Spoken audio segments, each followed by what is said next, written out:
ବର୍ଣ୍ଣନା କରୁଛନ୍ତି ବିଶ୍ୱନାଥ ଚକ୍ରବର୍ତ୍ତୀ ଠାକୁର ଆଦି ବର୍ଣ୍ଣନା କରୁଛନ୍ତି ଦୃପ୍ତାନାମ ମାମ ଏକତ୍ୱେନ ଧ୍ରୁତା କରାନାମ ଉଦ୍ବେଳନ ଅତିକ୍ରାନ୍ତ ମର୍ୟାଦା ସମୁଦ୍ର ଉପାୟନ୍ତି ଅର୍ଥ।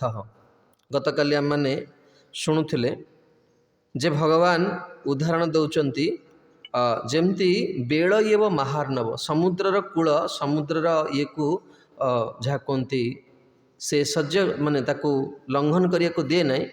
ଠିକ୍ ସେଇଭଳି ଭଗବାନ କ'ଣ କରିବେ ବର୍ତ୍ତମାନ ଯଦୁବଂଶର ଯାହା କୁହନ୍ତି ପ୍ରଭାବରୁ ଯଦୁବଂଶର ଇଏରୁ ଜଗତକୁ ମୁକ୍ତ କରିବେ, ଭାରରୁ ମୁକ୍ତ କରିବେ।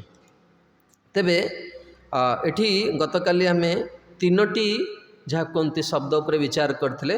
ପ୍ରଥମେ ହେଉଛି ଭଗବାନଙ୍କର ସାନ୍ନିଧ୍ୟ ଲାଭ କରି ଭଗବାନଙ୍କର ସଙ୍ଗ ଲାଭ କରି ଯଦୁକୂଳର ବ୍ୟକ୍ତିତ୍ୱମାନଙ୍କ ପାଖରେ ତିନୋଟି ଅସମର୍ଥ ଗୁଣ ଥିଲା, ଯାହାଙ୍କୁ ଏପରିକି ଆଚାର୍ଯ୍ୟମାନେ ଭାବାର୍ଥରେ ବର୍ଣ୍ଣନା କରୁଥିଲେ କି ଦେବତାମାନେ ମଧ୍ୟ ତାଙ୍କୁ ସମ୍ମୁଖୀନ ହୋଇପାରିବେନି। ପ୍ରଥମେ ହେଉଛି ବୀର୍ୟ, ଦ୍ୱିତୀୟରେ ହେଉଛି ଶୌର୍ଯ୍ୟ ଆଉ ତୃତୀୟରେ ହେଉଛି ଶ୍ରୀ। ଏଭଳି ପ୍ରଚଣ୍ଡ ପ୍ରଭାବ ଥିଲା ଯେ ଦେବତାମାନେ ତାଙ୍କୁ କ'ଣ କରିବେ ତାଙ୍କ ଆଗରେ ମାନେ ସମ୍ମୁଖୀନ ହୋଇପାରିବେ ନାହିଁ। ତେଣୁ ଏଠି କହୁଛନ୍ତି ବର୍ତ୍ତମାନ ମୁଁ କ'ଣ କରିବି ଦୃପ୍ତାନାମ ଉଦ୍ଧତମାନଙ୍କର ଦେଖନ୍ତୁ ଭଗବାନ ବୈଦିକ ଗ୍ରନ୍ଥ ସବୁବେଳେ କ'ଣ କରାଯାଏ ନା ପ୍ରକୃତ ସ୍ଥିତିଟାକୁ ଖୋଲିକି ସେ ବ୍ୟକ୍ତ କରେ। ଯେମିତି ଦେଖନ୍ତୁ ଆମର କୌଣସି ଆଚାର୍ଯ୍ୟ ଋଷିମାନଙ୍କର ଜୀବନ ଚରିତ୍ର କିଛି ଲୁଚା ଯାଇନି। ମୁଁ ସବୁବେଳେ ବିଚାର କରେ ମହର୍ଷି ବାଲ୍ମୀକି ପ୍ରସଙ୍ଗକୁ ଏତେ ସୁନ୍ଦର ମାନେ ପରିସ୍ଫୁଟ କରିଛନ୍ତି। ବାଲ୍ମୀକିଙ୍କର ସେଥିଲାଗି ଶ୍ରୀଲ ପ୍ରଭୁପାଦ ମହର୍ଷି ବାଲ୍ମୀକିଙ୍କୁ ବହୁତ କ'ଣ କରୁଥିଲେ ପସନ୍ଦ କରୁଥିଲେ। ମହର୍ଷି ବାଲ୍ମୀକିଙ୍କର ଭଗବାନ ରାମଙ୍କ ପ୍ରତି ବାତ୍ସଲ୍ୟ ଭାବ ଥିଲା। ତେଣୁ ଜଣେ ଆଦର୍ଶ ପୁତ୍ରର କେମିତି ଲକ୍ଷଣ ମହର୍ଷି ବାଲ୍ମୀକି ଅନେକ ଜାଗାରେ ତାକୁ ପ୍ରତିପାଦନ କରିଛନ୍ତି। ଯେମିତି ବିଶ୍ୱାମିତ୍ରଙ୍କର ଚରିତ୍ର, ବିଶ୍ୱାମିତ୍ରଙ୍କ ଚରିତ୍ରରେ ସ୍ପଷ୍ଟ ଲେଖା ହେଇଛି ବିଶ୍ୱାମିତ୍ର ମେନକାଙ୍କ ପ୍ରତି ଆକର୍ଷିତ ହୋଇଥିଲେ। ଆମେ ଜଗତରେ ଜନ୍ମ ହେଇଛେ, ଭୁଲ କରିବା ଏଇଟା ହେଉଛି ସ୍ୱାଭାବିକ, ଭୁଲ କରିବା ମନୁଷ୍ୟର କାମ। ତେଣୁ ବିଶ୍ୱାମିତ୍ର ମେନକାଙ୍କ ପ୍ରତି ଆକୃଷ୍ଟ ହୋଇଥିଲେ। କିନ୍ତୁ ବର୍ତ୍ତମାନ ଆମେ ଆମ ଜୀବନକୁ ଏମିତି ପ୍ରତିପାଦନ କରୁଛେ ଯେ ଆମେ ଜଣେ ବହୁତ ମହାନ ଭକ୍ତ ବୋଲି। ତେଣୁ ବେଳେବେଳେ ଦେଖାଯାଏ ଯେ କୌଣସି ଆମେ ବହୁତ ଉଚ୍ଚ ସ୍ଥିତିରେ ଥାଇପାରନ୍ତି, ଆମେ ବହୁତ ବଡ଼ ସୌଭାଗ୍ୟ ଲାଭ କରିଥାନ୍ତି, କିନ୍ତୁ ସେ ସୌଭାଗ୍ୟ ଜନିତ ମଦ ଆମ ପାଖରେ ଥାଏ। ସେଥିଲାଗି ବହୁତ ସୁନ୍ଦର ଶ୍ରୀମଦ୍ ଭାଗବତରେ ନଷ୍ଟ ପ୍ରାୟେଷୁ ଅଭଦ୍ରେଷୁ ଲେଖା ହେଇଛି। ଅର୍ଥାତ୍ ଆଧ୍ୟାତ୍ମିକ ପଥକୁ ଆସିଲା ପରେ ବି କିଞ୍ଚିତ ଦୋଷ ରହିଯାଇଥାଏ। ଶ୍ରୀଲ ଜୀବ ଗୋସ୍ୱାମୀ ତାଙ୍କର ସନ୍ଦର୍ଭରେ ବହୁତ ସୁନ୍ଦର ରାମାୟଣରୁ ଅନେକ ଚରିତ୍ର ଏବଂ ଭାଗବତରୁ ଅନେକ ଚରିତ୍ର ସେ ଉପସ୍ଥାପନା କରିଛନ୍ତି ଯେ କିଭଳି ଭଗବାନଙ୍କର ସାନ୍ନିଧ୍ୟ ଲାଭ କଲା ପରେ ମଧ୍ୟ ଭକ୍ତମାନଙ୍କ ପାଖରେ କିଛି ମାତ୍ରାରେ ଦୋଷ ରହିଯାଏ। ତେଣୁ ଏଇ ଯେଉଁ ଜଗତରେ ଆମେ ଆସିଛେ ଆମର କିଭଳି ଯାହା କୁହନ୍ତି ଆମେ ନିଜକୁ କିଭଳି ସ୍ଥିତିରେ ରଖିବା ଦରକାର, ଆଜିର ଏହି ଶ୍ଲୋକ ହେଉଛି ତା'ର ଦୃଷ୍ଟାନ୍ତ। ଯେମିତି ଆମେ ଦେଖିବା ରାମାୟଣରେ ଯେତେବେଳେ ଭରତଙ୍କର ଆଗମନ ହେଇଛି ଚିତ୍ରକୂଟରେ, ଭରତ ଯେତେବେଳେ ପ୍ରତ୍ୟାବର୍ତ୍ତନ କରିଛନ୍ତି, ଲକ୍ଷ୍ମଣ ସେତେବେଳେ ଦିନେ ଏକାନ୍ତରେ ଯେତେବେଳେ ସୀତା ଦେବୀ ନଥିବେ ରାମଜୀଙ୍କ ପାଖରେ ଭୋ ଭୋ ହେଇକି କ୍ରନ୍ଦନ କରିବେ ଯେ ପ୍ରଭୁ ମୁଁ ନିତ୍ୟ ଆପଣଙ୍କ ସାନ୍ନିଧ୍ୟରେ ରହୁଛି, ଆପଣ ଏତେ ଶୀଳ ସମ୍ପନ୍ନ ଆଉ ମୋର ହୃଦୟରେ ଏତେ ରଜଗୁଣର ପ୍ରାବଲ୍ୟ, ମୁଁ ଭରତ ଭଳି ଭାଇଙ୍କୁ ମାରିବା ପାଇଁ ଚିନ୍ତା କଲି, କାହିଁକି ଏମିତି?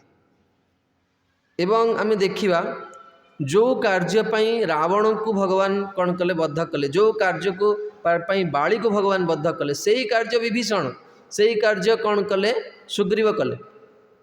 କିନ୍ତୁ ଭଗବାନ ତାପରେ ତାଙ୍କର ଆଉ ଦୋଷ ଦେଖିନାହାନ୍ତି, କାରଣ ଭଗବାନ ଥରେ ଯାହାକୁ ଗ୍ରହଣ କରନ୍ତି ତାପରେ କେବେ ବି ତାର ଦୋଷ ଦେଖନ୍ତିନି। ତେଣୁ ମୋର କହିବାର ଉଦ୍ଦେଶ୍ୟ ନଷ୍ଟ ପ୍ରାୟେଷୁ, ବୀରରାଘଚାର୍ଯ୍ୟ ସେ ଶ୍ଲୋକରେ ପର୍ପଟରେ ଲେଖିଛନ୍ତି ଯେ ଭକ୍ତମାନେ ମଧ୍ୟ ଆଧ୍ୟାତ୍ମିକ ଜୀବନରେ ରହିଲା ପରେ ବି ସେମାନଙ୍କର ପ୍ରକୃତ କ'ଣ ହୁଏ ନା ଯଦି ସେମାନେ ସତର୍କ ନୁହନ୍ତି ତାଙ୍କ ପ୍ରକୃତରେ ହୃଦୟ ନିର୍ମଳ ହୋଇପାରିବେ। ସେଥିଲାଗି ଆମେ ଦେଖୁ ପ୍ରଭୁପାଦ ଆମର ଶ୍ରୀଲ ଗୋବିନ୍ଦ ସିଂ ଗୁରୁଦେବ ଗୋଟେ କହନ୍ତି ସୋସାଇଟି ୱିଦାଉଟ୍ ଏନ୍ଭି, ଈର୍ଷା ରହିଯାଏ କିଛି ମାତ୍ରାରେ।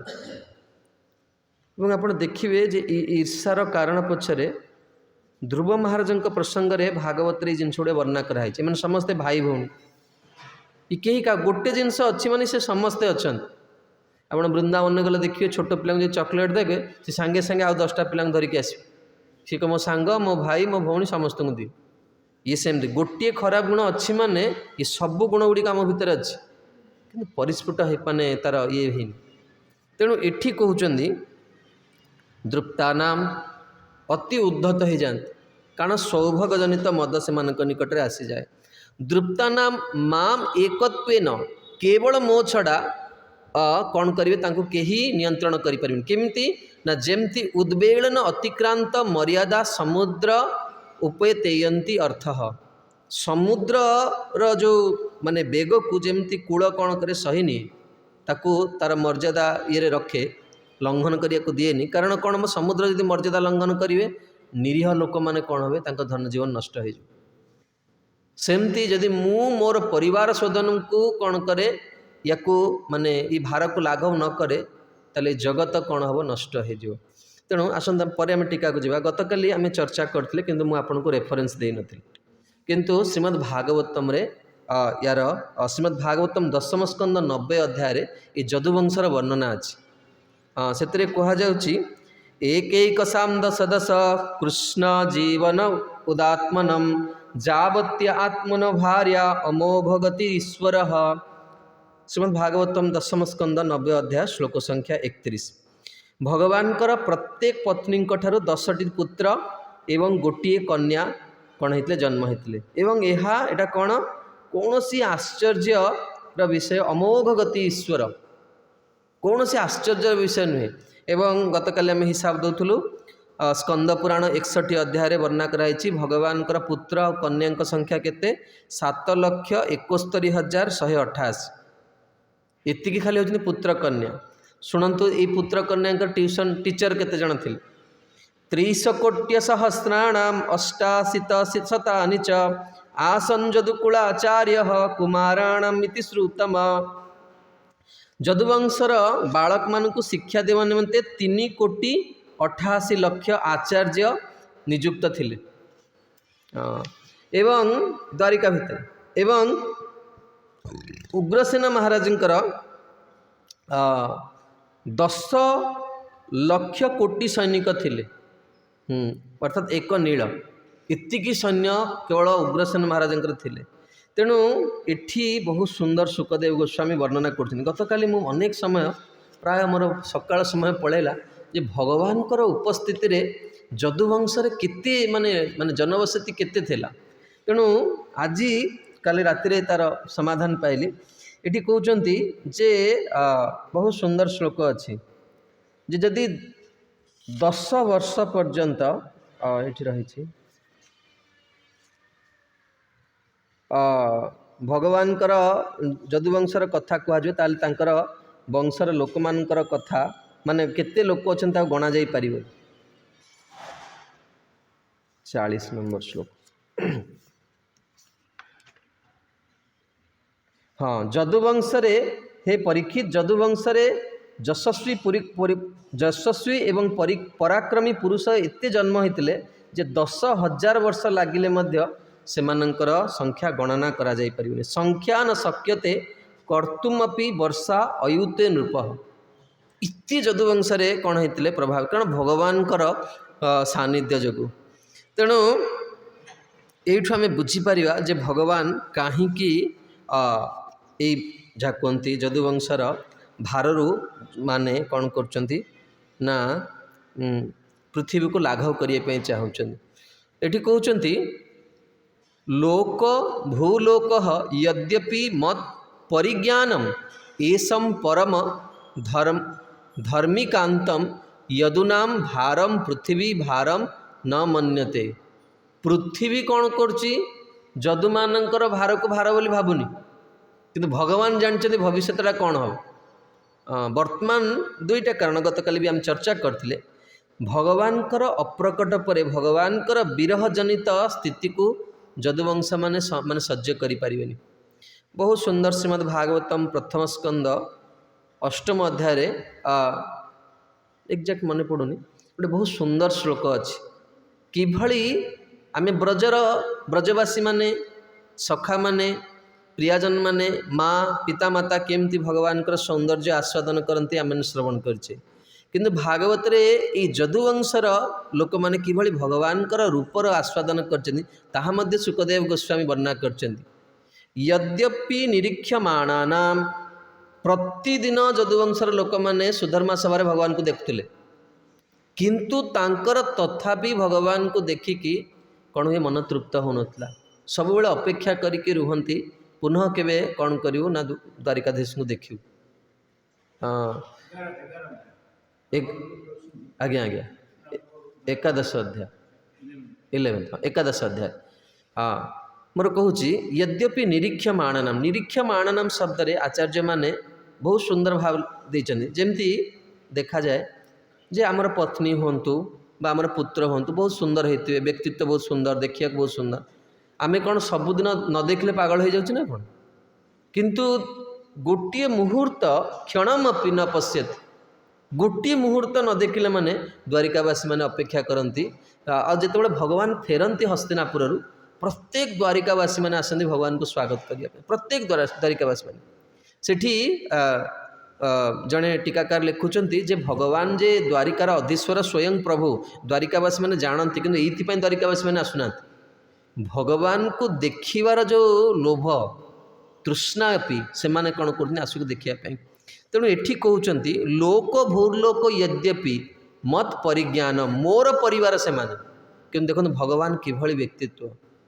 भगवान किभली आसक्त शून्य आसक्तिर शून्य यही श्लोक तार प्रतिपादन करुच्ची भगवान हृदय को जमती आम गोटे बड़ सुंदर रसमय प्रसंग रही थरे जितेबले दुर्वासा मुनि वृंदावन को आसवे से प्रियजन माने दुर्वासा को दर्शन करने चाहिए एवं भगवान भी कहे जे तुम्हें कौन कर दुर्वासा कृपा लाभ कर तुम्हें मोर कौन कर कृपा प्राप्त हो पार तेणु भगवान कहे देख साधु मान पाख के खाली हाथ में रिक्त हस्त जाती तेणु तुम्हें दुर्वासा किसी कौन कर कि वस्तु नहीं कि जाओ गोपी मैंने चर्व्य चेष्य लेह पेह सब प्रस्तुत करके जी कि जमुना अति जहाँ कहती कौन अच्छा कूल लंघन करके चलुचन आउ किसी व्यवस्था नहीं साधन भी किसी नहीं अतिक्रम करिवार तेणु भगवान को जितेबले पचारे से भगवान कहे जे तुम्हें जाइए जमुना को कह जे कृष्ण होचुनी ब्रह्मचारी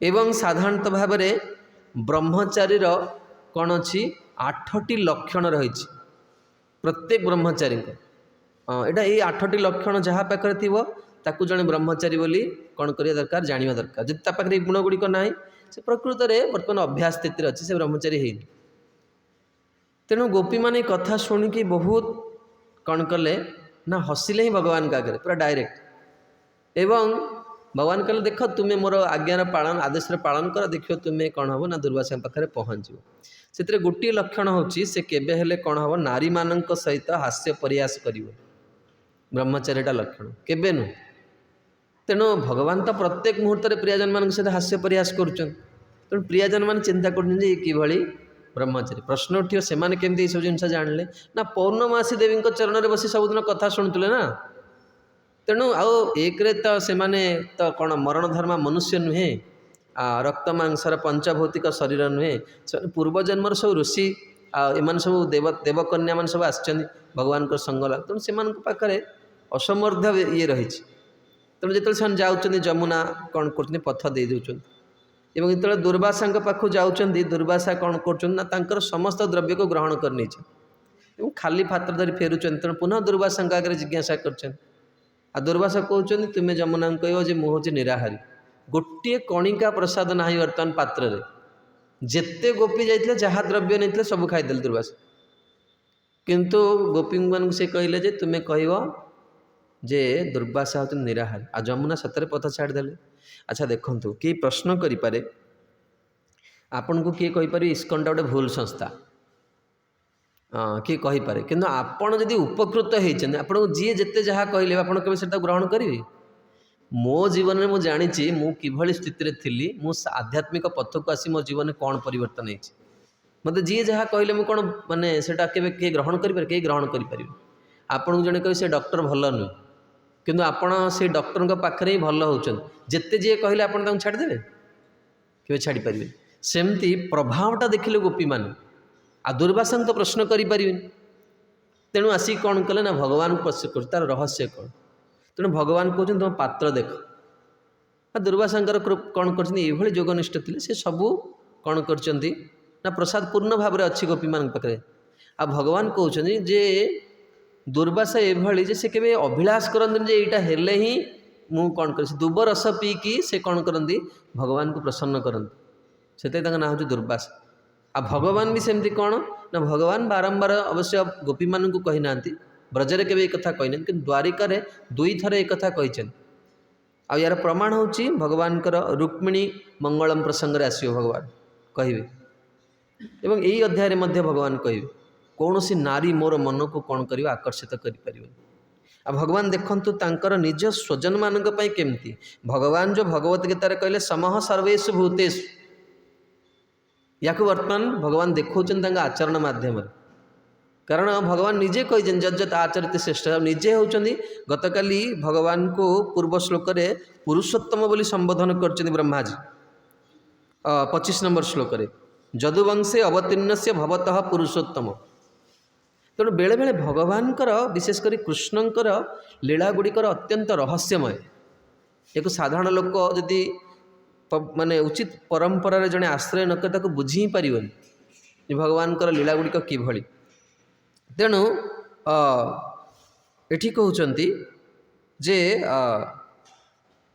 ମୁଁ ବର୍ତ୍ତମାନ କ'ଣ କରିବି ନା ପୃଥିବୀ ୟାକୁ ଭାର ମାନୁନି, ତଦପି ତସ୍ୟ ସ୍ୱାମୀନାମ ମୟମ, ମୁଁ ହେଉଛି ପୃଥିବୀଙ୍କର ଭୂଦେବୀଙ୍କୁ ଗ୍ରହଣ କରିବେ ନା ପତ୍ନୀ ରୂପରେ, ସତ୍ୟଭାମା ଆସିବେ ପତ୍ନୀ। ତସ୍ୟ ସ୍ୱାମୀନାମ ମୟମ ଭାରୋ ଭାରୟାନୀୟ ଏବ, ମୁଁ କିନ୍ତୁ ଜାଣିଛି ମୋର ବଂଶ ହିଁ କ'ଣ ହେବ, ପୃଥିବୀ ପାଇଁ ଭାର ହେବ। ସୁକୁମାର୍ୟ ବନିତାୟା ଅତି ବହୁତାର ଭୂଷଣ ଭାରୟାଥା ତତ୍କାନ୍ତେନ ବର୍ତ୍ୟତେ ତଥା। ଯେମିତି ଦେଖାଯାଏ ବିବାହର ଦିନ ବହୁତ ସୁନ୍ଦର ଉପମା ଦେଇଛନ୍ତି। ବିବାହର ଦିନ ଗୋଟେ ନାରୀ କ'ଣ କରେ, ବହୁତ ଭାରି ଭାରି ଅଳଙ୍କାର ପିନ୍ଧିଥାଏ। କ'ଣ କରିବା ପାଇଁ ନା ତା ସ୍ୱାମୀକୁ ସୁଖୀ କରିବା ପାଇଁ, ତାର ସୌଭାଗ୍ୟକୁ ସେ ପ୍ରଦର୍ଶନ କରେ। କିନ୍ତୁ ତା ସ୍ୱାମୀ ଜାଣିପାରେ ଯେ ମୋ ପତ୍ନୀକୁ ଏଟା କଷ୍ଟ ଦେଉଛି, ତେଣୁ ସିଏ କ'ଣ କରେ ନା ତା ପତ୍ନୀର ଅଳଙ୍କାର ଗୁଡ଼ିକୁ କାଢ଼ିଦିଏ। ଠିକ୍ ସେଇଭଳି ଭାବରେ ବର୍ତ୍ତମାନ ଭୂଦେବୀ ମୋର ବଂଶକୁ କ'ଣ କରୁଛନ୍ତି, ଭାର ବୋଲି ଭାବୁନାହାନ୍ତି, କିନ୍ତୁ ମୁଁ ବର୍ତ୍ତମାନ କ'ଣ କରିବି, ତତ୍ପତି ନୈବ, ମୁଁ ତାଙ୍କର ପତି ହିସାବରେ। ଏବଂ ଆଉ ଗୋଟେ ସୁନ୍ଦର ଉଦାହରଣ ଦେଉଛନ୍ତି, ଯଦ୍ୟପି ସ୍ପର୍ଶିନ୍ୟସ୍ୟ ବସ୍ତୁନଃ ପ୍ରତାପୋପି କନକରାଶି ଭାରଃ। ବହୁତ ସୁନ୍ଦର ଭାବରେ କହୁଛନ୍ତି ଯେ ଯେମିତି ଯଦିଓ ଜଣେ କ'ଣ କରେ, ଜଣେ କେତେ ବି ବଳଶାଳୀ ବ୍ୟକ୍ତି ହଉ, ବା ଜଣେ ଯଦି ଲୋଭୀ ବ୍ୟକ୍ତି, ସେ କ'ଣ କରେ ନା ସେ କିଛି ବସ୍ତୁ ସଂଗ୍ରହ କରିବା ପାଇଁ ଯାଇଛି। ଏଇ ଉଦାହରଣଟା ଦେଲାବେଳେ ମୋତେ ସୋମନାଥ ମନ୍ଦିରର କଥା ଆଜି ସକାଳେ ମୋର ସ୍ମରଣ ହେଉନଥିଲା। କିଭଳି ଭାବରେ ମୋଗଲ ଶାସକମାନେ ଆମର ସଂସ୍କୃତିକୁ ଲୁଟିଛନ୍ତି। ସୋମନାଥ ମନ୍ଦିରରେ ଏତେ ସ୍ୱର୍ଣ୍ଣ ଥିଲା ଯେ ଲାଷ୍ଟକୁ ସେ ନେଇପାରିଲାନି। ଯେତେବେଳେ ରାଜସ୍ଥାନ ମରୁଭୂମି ଦେଇକି ସେମାନେ ଅତିକ୍ରମ କରୁଥିଲେ, ସେ ସୁନାକୁ ଫିଙ୍ଗି ଫିଙ୍ଗି ଯାଇଥିଲେ। ଏଇଭଳି ଭାବରେ ସେମାନେ ଲୁଣ୍ଠନ କରିଛନ୍ତି। ଜଣେ କବି ଲେଖିଛନ୍ତି, ଏ ପୃଥିବୀ ପୃଷ୍ଠରେ ଅନେକ ଭୂମି ଥିଲା, ମସଜିଦ କରିବା ପାଇଁ ଅନେକ ଜାଗା ଥିଲା, କିନ୍ତୁ ଦେବ ମନ୍ଦିର ଭାଙ୍ଗିକି କାହିଁକି ମସଜିଦ ହେଲା? ବୁଝିପାରୁଛନ୍ତି? ରାମ ମନ୍ଦିର ପାଖରେ ଅଯୋଧ୍ୟାରେ ଆହୁରି ଅନେକ ଜାଗା ଥିଲା, ସେଇଠି ମସଜିଦ ହେଇପାରିଥାନ୍ତା, ମନ୍ଦିର ଭାଙ୍ଗିକି ମସଜିଦ କାହିଁକି ହେଲା? କାଶୀରେ ବିଶ୍ୱନାଥଙ୍କ ପାଖରେ ଆହୁରି ଅନେକ ଜାଗା ଅଛି, ଜାଗା ପଡ଼ିଛି ଭରେ, ମନ୍ଦିର ଭାଙ୍ଗିକି ମସଜିଦ ସେମାନେ କରିଛନ୍ତି। ତେଣୁ ଏ ବଡ଼ ବିଡ଼ମ୍ବନାର ବିଷୟ। ଠିକ୍ ସେଇଭଳି ଭାବରେ ଭଗବାନ ଏଠି ଉଦାହରଣ ଦେଉଛନ୍ତି, କନକ ରାଶି ଭାର ଗୃଧାନପି ବନିଜା ଧ୍ରୁବ ଏବ। ଲୋଭୀ ବ୍ୟକ୍ତି ଯେତେ ଲୋଭରେ ସେ କ'ଣ କରୁଛି, ବହୁତ ସୁନା ନେଇକି ଯାଉଛି, କିନ୍ତୁ ତାକୁ ଏତେ ଓଜନ ହେଉଛି ତାକୁ ଟେକିକି ନେଇପାରୁନି। ତେଣୁ ସେ କ'ଣ କରିବ, କାଢ଼ିକି ଫିଙ୍ଗିବ। ଯଦିଓ ଜାଣିଛି ସୁନା, କିନ୍ତୁ ଟେକି ହିଁ ପାରିବନି, କାଢ଼ିକି ସେ ଫିଙ୍ଗିବ। ତେଣୁ ଧୃତା ରଥ ଚରଣଭ୍ୟଶ୍ଚ ଚଲଗ୍ଦ୍ରୁ ଇତି ବ୍ୟାସ ବର୍ଣ୍ଣୟନ୍ତ ତଦ୍ଭାବେ ଅପି ପୃଥିବ୍ୟାಂ ଦୁଃସହ ଏବ ଦୃଷ୍ଟା ଇତି। ତେଣୁ ଏଠି କହୁଛନ୍ତି ଯେ ବର୍ତ୍ତମାନ କ'ଣ ହେବ ନା ପୃଥିବୀ ଏଇ ଭାରକୁ ସହିପାରିବନି ଯଦୁବଂଶର ଭାରମାନଙ୍କୁ। ତେଣୁ ବହୁତ ସୁନ୍ଦର ଗୋଟିଏ ଉଦାହରଣ ଦେଇଛନ୍ତି। ତେଣୁ ମୁଁ ପ୍ରଥମେ କହୁଛି ଯେ ଏଇ ଯେଉଁ ସୌଭାଗ ମଦ କିଭଳି। ସୌଭାଗ ମଦ ଯେତେବେଳେ ଆସେ ବ୍ୟକ୍ତି ହିତାହିତ ଜ୍ଞାନ ଭୁଲିଯାଏ। ଗୋଟିଏ ମହାରାଶ୍ରୀ ଗୋଟେ ବହୁତ ସୁନ୍ଦର କଥା କୁହନ୍ତି ଯେ ଥରେ କାଶୀ ବିଦ୍ୱାନମାନଙ୍କର ନଗରୀ। ତେଣୁ ଜଣେ ସେଇ କାଶୀର ଜଣେ ଛାତ୍ର ଏତେ ଯାହାକୁ ତାର ମେଧା ଶକ୍ତି ଥିଲା ଏବଂ ସେତେବେଳେ ଗୁରୁ ଆଶ୍ରମକୁ ଆସିଲା। ଗୁରୁଙ୍କର କୃପାରେ ସମ୍ପୂର୍ଣ୍ଣ କାଶୀରେ ସେ କ'ଣ ହେଲା ସଂସ୍କୃତରେ ଅତ୍ୟନ୍ତ ମୂର୍ଦ୍ଧନ୍ୟ ବିଦ୍ୱାନ ହେଲା। ତେଣୁ ସେ ସମୟରେ ତ ବର୍ତ୍ତମାନ କମ୍ୟୁନିକେସନ୍ ଗମନାଗମନରେ ଏତେ ସୁବିଧା ନଥିଲା। ତେଣୁ କାଶ୍ମୀରକୁ ତା ଗୁରୁ କ'ଣ କଲେ ପତ୍ର ଲେଖି ପଠାଇଲେ ତାକୁ ପଢ଼ିବା ପାଇଁ। ଏବଂ ସେ କାଶ୍ମୀରକୁ ଯାଇକି କାଶ୍ମୀରରେ ସରସ୍ୱତୀଙ୍କର ଇଏ ଥିଲେ ସେତେବେଳେ ବହୁତ ଯାହାକୁ ପ୍ରକାଣ୍ଡ ମୂର୍ଦ୍ଧନ୍ୟ ବିଦ୍ୱାନମାନେ ରହୁଥିଲେ। ସେଠି ସେ କ'ଣ ହେଲା ନା ପ୍ରଥମ ଶ୍ରେଣୀରେ ଉତ୍ତୀର୍ଣ୍ଣ ହେଲା। ଏବଂ ତାପରେ ଯେତେବେଳେ ଶାସ୍ତ୍ରାର୍ଥ ଆରମ୍ଭ ହେଲା ସମ୍ପୂର୍ଣ୍ଣ ଭାରତବର୍ଷରେ ଯେତେ ଦିଗ୍ବିଜୟୀ ପଣ୍ଡିତ ଥିଲେ ସମସ୍ତେ ତାଙ୍କର କ'ଣ ହେଲେ ନା ପଦରେ ପ୍ରଣାମ କଲେ। ଏଭଳି ବିଦ୍ୱତା ଏବଂ ଏଥିଯୋଗୁଁ ତାଙ୍କର ଏତେ ଅହଙ୍କାର ମାନେ ସେ ଅହଙ୍କାରୀ ହେଇଗଲେ ଯେ ଯେତେବେଳେ ସେ କାଶୀରେ ଆସିଲେ ସେ ପ୍ରଥମେ ଗୁରୁଙ୍କ ପାଖକୁ ନ ଆସି କ'ଣ କଲେ ନା ବିଶ୍ୱନାଥଙ୍କ ପାଖକୁ ଗଲେ। ଦେଖନ୍ତୁ ଦୁଇଟି ଚରିତ୍ର ମୁଁ ସମାନ ସମାନ କହିବି। ତେଣୁ ବିଶ୍ୱନାଥଙ୍କୁ ଦର୍ଶନ କରିକି ଫେରିଲେ ଗୁରୁଦେବଙ୍କୁ ପ୍ରଣାମ କଲେ ଏବଂ ଗୁରୁଦେବ କହିଲେ ଯାହା ହେଉ ବଡ଼ ପ୍ରସନ୍ନତାର ବିଷୟ ଯେ ତୁମକୁ ବିଶ୍ୱନାଥ କ'ଣ କଲେ ଏତେ ଦୟା କଲେ। ଏବଂ ତତ୍କ୍ଷଣାତ୍ ଗୁରୁଙ୍କୁ ପ୍ରଣାମ କରିକି ଯେଭଳି ଗୁରୁଙ୍କ ଆଗରେ ବ୍ୟବହାର କରିବା ଦରକାର ସେଭଳି ସେ ବ୍ୟବହାର ନ କରି କହିଲେ ଗୁରୁଦେବ ବର୍ତ୍ତମାନ এই ସମ୍ପୂର୍ଣ୍ଣ ଭୂମଣ୍ଡଳରେ ଆପଣଙ୍କ ବ୍ୟତୀତ ମୁଁ ସମସ୍ତଙ୍କୁ ପରାସ୍ତ କରିଛି। କଥାଟା ସ୍ପଷ୍ଟ ଜଣାପଡ଼ୁନି କିନ୍ତୁ ୟା ଭିତରେ ବହୁତ ଅହଙ୍କାର ରହିଛି। ଜଣେ ସୌଭାଗ ମଦ କହୁଛି ଅର୍ଥାତ୍ ବୁଝିପାରୁଛନ୍ତି ମୁଁ ଦୟା କରି ଆପଣଙ୍କୁ ଛାଡ଼ୁଛି ନଚେତ୍ ଆପଣଙ୍କର ସ୍ଥିତି ବି ମୋ ଆଗରେ କିଛି ନୁହେଁ। ସାଧାରଣତଃ ଦେଖାଯାଏ ଯେତେବେଳେ ଆମେ କିଛି ସଫଳତା ପାଇଯାଉ ଜୀବନରେ ଆମେ ଆମର ଗୁରୁଜନମାନଙ୍କୁ କ'ଣ କରୁ ହେୟ ମନେ କରୁ। ଦେଖନ୍ତୁ ଦିନେ ଆମ ପାଖରେ କିଛି ଜ୍ଞାନ ନଥିଲା ପ୍ରଥମ ସ୍କୁଲରେ ଯିଏ 1 2 3 ଶିଖେଇଥିଲେ ଯେଉଁ ଗୁରୁଜୀ ସିଏ ବି ଗୁରୁ କି ନାହିଁ। ତାପରେ ହୁଏତ ଆମେ ଅଧିକା ଯାଇକି ଉନ୍ନତ ଆମେ PhD କରିପାରୁ ବା ଆମେ ଅତି ଉଚ୍ଚ ଶିକ୍ଷା କିନ୍ତୁ ତୁମେ ଯଦି ତାଙ୍କୁ ଭାବେ ତାଙ୍କର ଜ୍ଞାନ ନାହିଁ ତାହେଲେ ତୁମର ସ୍ଥିତି କ'ଣ। ସେଥିଲାଗି ଭଗବତ ଗୀତାରେ ଭଗବାନ ଦେଇଛନ୍ତି ବିଦ୍ୟା ବିନୟ ସମ୍ପନ୍ନ। ଯଦି ବିନୟ ଭାବ ନାହିଁ ତାର ପ୍ରକୃତରେ ସେ ମାନେ ବାସ୍ତବରେ ଶ୍ରୀହୀନ ବ୍ୟକ୍ତି। ତାର ଜ୍ଞାନ ବହୁତ ସୁନ୍ଦର ମାରାଶ୍ରୀ କୁହନ୍ତି। ଏବଂ ବିଶ୍ୱନାଥ ଚକ୍ରବର୍ତ୍ତୀ ଠାକୁରଙ୍କ ଟୀକାକୁ ମାରାଶ୍ରୀ କୁହନ୍ତି। ମାରାଶ୍ରୀଙ୍କ ମୁଖରୁ ପ୍ରାୟ ଏଇଟା ଶ୍ରବଣ କରୁଛୁ। ମାରାଶ୍ରୀ କୁହନ୍ତି ହିରଣ୍ୟକଶିପୁ ରାବଣଙ୍କ ଭଳି ବିଦ୍ୱାନୀ ସଂସାରେ ବିରଳ। ଯେକୌଣସି ଶିବଭକ୍ତ ରାବଣଙ୍କର ସ୍ତୁତିକୁ ପାଠ କରନ୍ତି କିନ୍ତୁ ରାବଣ ଏତେ ବଡ଼ ବିଦ୍ୱାନ ହେଇକି ବି ମା ପ୍ରତି କାମାସକ୍ତ ହେଲା। ସୀତା ଦେବୀ ନା ଜନକ ଜନନୀ ଜନକ ସୁତା ଜଗ ଜନନୀ ଜାନକୀ ଅତିଶୟ ପ୍ରିୟ ଶ୍ରୀ କରୁଣା ନିଧାନ। ମାଙ୍କ ପ୍ରତି ତାର କାମ ଭାବ ଆସିଲା। ତା ବିଦ୍ୟା ତାକୁ କ'ଣ ସାହାଯ୍ୟ କଲା ତା ବିଦ୍ୟା ତାର କ'ଣ ହେଲା ପତନର କାରଣ ହେଲା। ଭଗବାନ ତାକୁ କ'ଣ କଲେ ମାନେ ଅଚିରାତ ମାନେ ଅତି ଖେଳ ଖେଳରେ ଭଗବାନ ବଦ୍ଧ କଲେ। ତେଣୁ ମୋର କହିବାର କଥା ହେଉଛି ସମାନ ଚରିତ୍ର ରହିଛି ଶିଳ ଭକ୍ତି ସିଦ୍ଧାନ୍ତ ସରସ୍ୱତୀ ଠାକୁରଙ୍କର ଜୀବନରେ। ସରସ୍ୱତୀ ଠାକୁରଙ୍କୁ ଶିଳ ଗୌରକିଶୋର ଦାସ ବାବାଜୀ ମହାଶୟ ମନା କରିଥିଲେ। ଦେଖ ସରସ୍ୱତୀ ଠାକୁରଙ୍କର ପୂର୍ବ ନାମ ଥିଲା ବିମଳା ପ୍ରସାଦ। ଦେଖ ବିମଳା ପ୍ରସାଦ তুমি ব্রহ্মচারী তুমি কখনো বিদেশ যাব না তুমি কেবে হলে বিদেশ জীবনি তুমি কौन करियो তুমি তোমার পেদে দ্বারা মানে তুমি তোমার শিষ্য মানক দ্বারা कौन करियो महाप्रभुଙ୍କର ବାଣୀ प्रचार करी। ସେଥିଲାଗି ଭକ୍ତି ସିଦ୍ଧାନ୍ତ ସରସ୍ୱତୀ ଠାକୁର ପ୍ରଭୁପାଦ ତାଙ୍କର ଅନେକ ଶିଷ୍ୟଙ୍କୁ ବିଦେଶକୁ ପଠାଇଥିଲେ। ଆଉ ପ୍ରଭୁପାଦ ଲେଖନ୍ତି ଯେ ତାଙ୍କର ଗୁରୁ ଭାଇମାନେ ସବୁବେଳେ ଇଂଲଣ୍ଡକୁ ଯାଉଥିଲେ ଏବଂ ସେଠି ମଧ୍ୟ ସେମାନେ କ'ଣ କରୁଥିଲେ ଉଚ୍ଚ ଲୋକମାନଙ୍କୁ ଦେଖିକି ଉଚ୍ଚ ଶିକ୍ଷିତ ଲୋକମାନଙ୍କ ସହିତ ତାଙ୍କୁ ପ୍ରଚାର କରିଥିଲେ। ତେବେ ମୁଁ ନାଁ କହିବାକୁ ଚାହୁଁନି। ପ୍ରଥମେ ଯାହାଙ୍କୁ ଭକ୍ତି ସିଦ୍ଧାନ୍ତ ସରସ୍ୱତୀ ଠାକୁର ପଠାଇଥିଲେ ପ୍ରଚାର କରିବା ପାଇଁ ଆଉ ସେ ଯେଉଁଦିନ ଫେରିଲେ ସେଦିନ ବାଗବଜାର ଗୌଡ଼ିଆ ମଠରେ ଏକ ଉତ୍ସବର ଆୟୋଜନ କରିଥିଲେ ସରସ୍ୱତୀ ଠାକୁର। ଭାବନ୍ତୁ ନିଜ ଶିଷ୍ୟ ଫେରିକି ଆସିଛି ଗୁରୁଦେବ ନିଜେ ଫୁଲମାଳ ଧରିକି ଛିଡ଼ା ହେଇଛନ୍ତି ଭକ୍ତି ସିଦ୍ଧାନ୍ତ ସରସ୍ୱତୀ ଠାକୁର ପ୍ରଭୁପାଦ ତାଙ୍କୁ ଫୁଲମାଳ ପିନ୍ଧେଇଲେ ଏବଂ ପଚାରିଲେ ଆପଣଙ୍କର କେମିତି ପ୍ରଚାର ଯେମିତି ବାହାରୁ ପ୍ରଚାରରୁ ଆସିଛନ୍ତି ପ୍ରଭୁ ବର୍ତ୍ତମାନ ବିଦେଶରୁ ପ୍ରଚାର କରିକି ଆସିଛନ୍ତି ତାଙ୍କୁ ପଚାରିବା ଦରକାର ଯେ ଆପଣଙ୍କର କେମିତି ସେଠିକା ସ୍ଥିତି କେମିତି ପ୍ରଚାର କଲେ केमती आपणकर परिस्थिति थिला सरस्वती ठाकुर जो पचारे से शिष्य उत्तर देले हाँ प्रभुपाद मु महाप्रभुंकर वाणी प्रचार कर वास्तव आम स्थितिटा एते दयनीय स्थिति मो क्या माने आक्षेप करी कहूनी मोर निजर कथा आम जो नुआ नुआ आसलु अनेक समय आम गुरुमा जो पचारू गुरुमा आम आपन को कौन कहू व्यवहारटा कौन करा कारण जब ये आध्यात्मिक जीवन में मूल हूँ व्यवहार आम थे अनेक समय शिल राधारमण स्वामी गुरुदेव को पचारू गुरुदेव ये जगह केमती कह गुरुदेव अनेक क्लास रे भी तांकर प्रतिपादन करमती व्यवहार करा जाए गुरुजन मान सहित ये शब्द आम पाखे बहुत अभाव रही आम तो जहाँ कि कौचे गुरुवर्गंकर कथा को श्रवण कर निजस्व किसी माने ये ना तेणु से कहले जो कहले महाप्रभुंकर वाणी प्रचार करछु सरस्वती ठाकुर आखि में लोतक भरीगला आ सरस्वती ठाकुर कहले तुम्हें मायार वाणी प्रचार करके आसछ एवं मासे भितर से सन्यासी गृहस्थ आश्रम प्रवेश है गोटे मस भर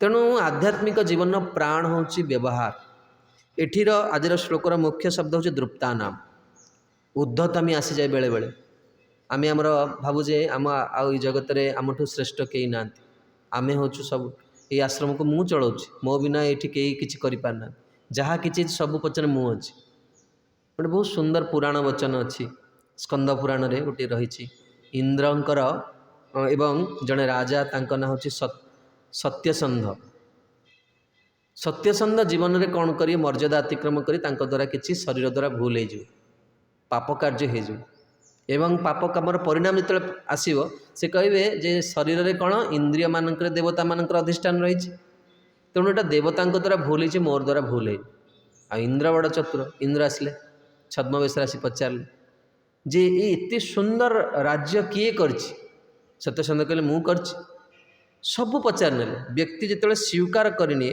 से लगी भारतवर्ष जड़े महान साधु अच्छा ना हूँ दत्त शरणानंद से सब कहते मनुष्यर दुर्भाग्य से आसे से कौन करे निज कृत कार्य को जो निज मुखर कहे सबू कौन हम पुण्य से कौन हम वंचित हो राज्य किए कर मु कर सब गुड़ा गणई ने लास्ट को इंद्र कहे बेईमान सबू काम तू कर कामटा मु कर पाप कामटा मु कर चाल वर्तमान नरक तत्क्षण दंड पाइब तेणु बेले बेले आम निज सौभाग्य मद कौन कर भूली जाऊ जे आम क्या सहित कथबार्ता करा समस्त पाखे आसे एमती नुहे किए तुरब जहाँ केवल गुरुंकर करुणा रही जाइए महाभारत ये भागवत आसो या पूर्व अध्याय अर्जुन भरी सभा भितर कहे मु कृष्ण नुहे मु बलराम नुहे मु हूँ गांडीवधारी अर्जुन मु तुम पुत्र को कौन करी सुरक्षा देवी एमती से ब्राह्मण आसी भर्सना करेंगे तेणु ये कहते बहुत सुंदर भगवान स्थिति कथा विश्वनाथ वर्णना कर स्वनिगमम अपहाय मत प्रतिज्ञानम रीतम अधिकृतम अवाप्लुत रथास्तुतः धृतरथचरणोभ्यश्च चादुर हरि इव हन्तुम इवाहम गतोत्तरीयः भगवान ये बहुत प्रिय प्रसंग मोर आ वास्तव में कारण गुरु महाराज सब कहते आम हूँ पांडव मानकर वंशधर और प्रणाम मंत्र भी लिखाई बब्रुवाहन वंश भी सोमय शुभदृष्ट प्रभुपाद मध्य से कथा नवम स्कंद भागवत गुरु महाराज विषय भागवत प्रभुपाद लिखिछन तेणु गुरु महाराज अनेक गुड़े कविता रचना कर जो प्रसंग को से नहीं भीष्मदेव अर्जुन को बहुत भल पाती अर्जुन भीष्मदेव को बहुत भल पाती आ भीष्मदेव शेष समय आम आलोचना करते भीष्म पंचक प्रसंग को से प्रसंग को नौनी तार पर प्रसंग कहूँ भीष्मदेव अर्जुन को कहते ना अर्जुन तुम्हें भावच भगवान तुमको बेसी भल पाती ना ना भगवान मत बेसी भल पाती आ प्रत्येक भक्त मन में यही भावटा उदय हुए से भगवान ता जीवन दुख को से केबे कौन करे गणना करें भीष्मदेव देखो सरसज्जा पड़ी जीवन शेष समय हाँ खाद्य ना पानीय ना कि ना किंतु अर्जुन को कहते मुझे सब भाग्यवान कहीं ना भगवान सुंदर मुखारविंद मु देखी मु धर्म पथरे भगवान मुखारविंद देखे आ तुम्हें कौन कल भगवान का पृष्ठ देश को देख पृष्ठ देश अधर्म था भगवान मो प्रति बेसी दया कले आउ भगवान कौन कले भगवान भक्त वात्सल्यता केमती ना श्लोक कहते स्वनिगमम अपहाय निज प्रतिज्ञा को भगवान कौन कले छाड़देले कौन पाई ना मो प्रतिज्ञा को मो कथा मत बड़ करने मो भली गोटे हीन व्यक्ति को बड़ करने मत प्रतिज्ञा मो प्रतिज्ञा को कौन कर रखापी भगवान कौन कले अधिकर्तुम अवाप्लुत आ वास्तव में महाभारत में वर्णना कराई से दिन भीष्मदेव को कई युद्ध देखिपारे भीष्मदेव गोटे गोटे बाण रे जहाँ कहती जो पटू आसुले भगवान देखिले आज भीष्मदेव को कौन हम अर्जुन सामना करें आ प्रभुपाद भगवद गीतार से कथा व्यक्त कर भगवान एते क्रोधान्वित हेले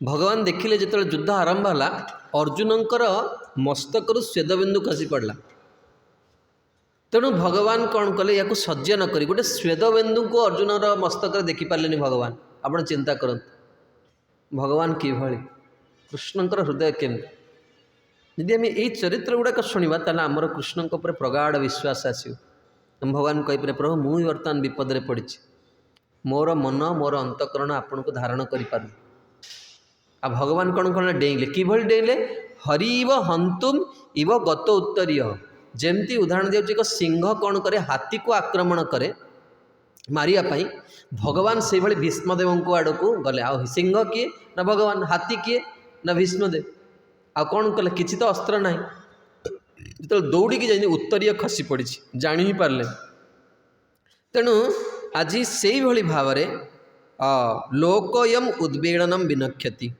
मोर वंश को मु कौन करी ना मु ताकू यही पृथ्वीर भार को माने मु लाघव करी तेणु मुख्य जिनस आम ओडिया गोटे कथा कहुए गर्व गंजन नरहरि गर्व न सहंती कहारी जिते बड़े आउ कहा कथा कौन कहवा प्रियजन मान मन में जो सौभाग मद आसला तासाम तत्सौभग मदम भिक्षमानम च केशव भगवान जिते देखिले जे प्रियजन मान मनरे भगवान संग जनित सौभग मद मनरे बेले बेले गौरव भाव आसी जाए भगवान कौन कले अंतर्ध्यान हो गले तत्क्षणा जीवन तेणु आमर जीवन रे गोटे बहुत सुंदर उदाहरण दियंती गुरु महाराज श्लोकटी मोर स्मरण होना बहुत प्रसिद्ध श्लोक से कहते वर्णना कराई भक्त्या तुष्टति माधव जे गजेन्द्रंकर गजेन्द्र कौ जनी रे थिले एवं सबरींकर कौन जाति थिला ध्रुवंकर केते बयस होता किंतु वास्तव में यही सब जिनस कौन हुए ना जाति कूल विद्या इथिरे भगवान प्रसन्न हुंतने गतकाली गोटे बहुत दिन पर श्री गरुण सिंह गुरुदेव गोटे क्लास शुणिली एवं इतने वास्तव में बेले बेले आमे भावु जे आमे भागवत को बहुत सुंदर भाव में बुझीचे कारण आम मैंने टीकार स्वाध्याय करुच एवं ये समान कथा श्री राधानाथ स्वामी महाराज गोटे चिट्ठी देते आम पाक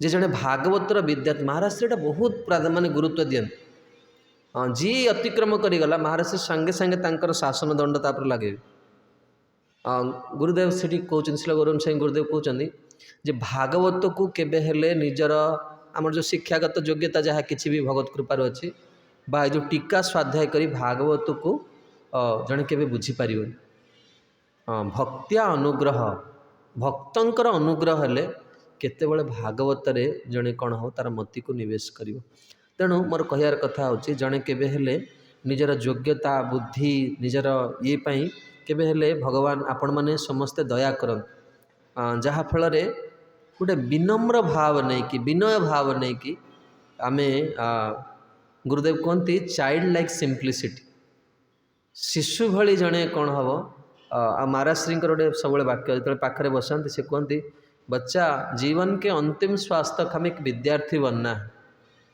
क्योंकि विद्यार्थी के मन में हमेशा कुछ सीखने की लालसा रहे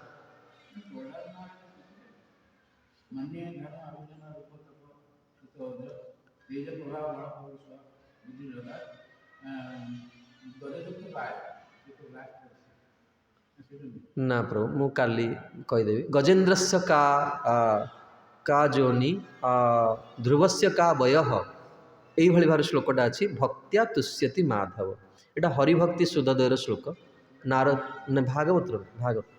ଏବଂ ଶ୍ରୀ ଗୁରୁଦେବ ଗୌରାଙ୍ଗ ସ୍ୱାମୀ ଗୁରୁଦେବ ଯେଉଁ ଶ୍ଲୋକଟି କହୁଥିଲେ, ସେ କହୁଛନ୍ତି ନ ଚ ଟିକୟା ନ ଚ ମେଧା ନ ଚ ଟିକୟା।